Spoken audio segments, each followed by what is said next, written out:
एक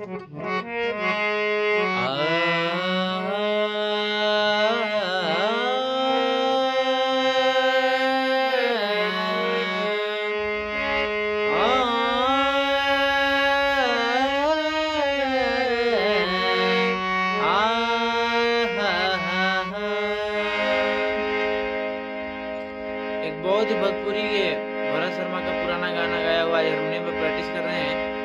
अगर गाना हमारे अच्छा लगे तो लाइक और सब्सक्राइब जरूर करें। धन्यवाद।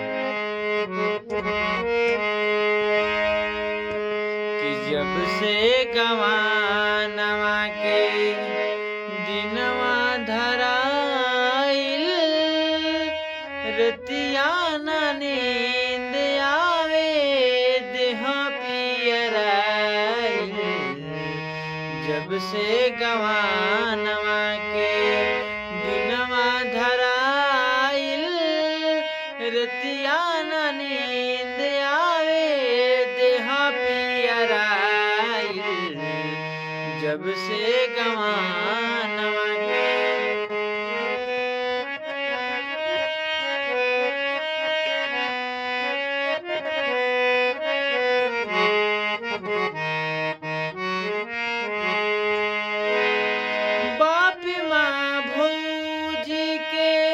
अरे ममता सतावे, सखियन के बात रही रही याद आवे।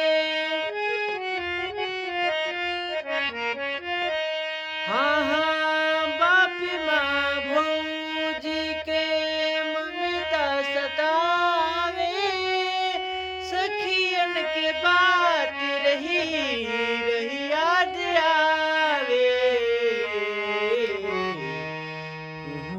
करे जवा अरे अखिया लोराइल, रतिया न नींद आवे देह पियराइल। जब से गवानवा के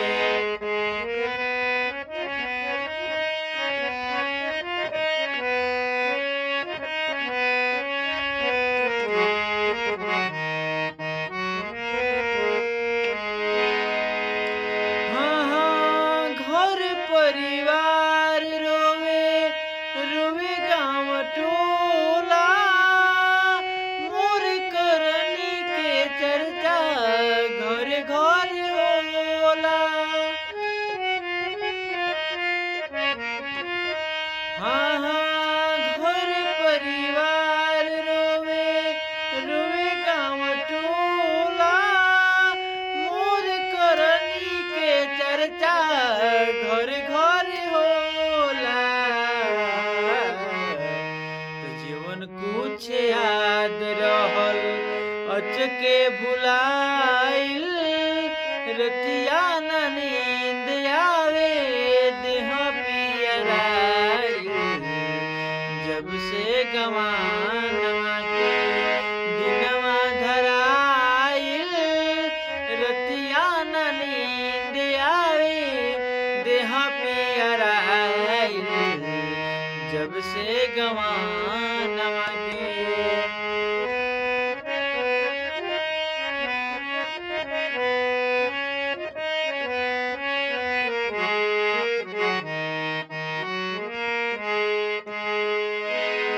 अपना सनूरई पा रहे जो गुरु रावा, भीन के ले माछी ओह पे कैनी कौन कसूरवा। अपना सनूरई पा रहे जो गुरु रावा, भीन के ले माछी कौनो कैनी कसूरवा। तो देहिया सजावल संवारल तवाइल, रतिया न नींद आवे देह पियराइल। जब से गवा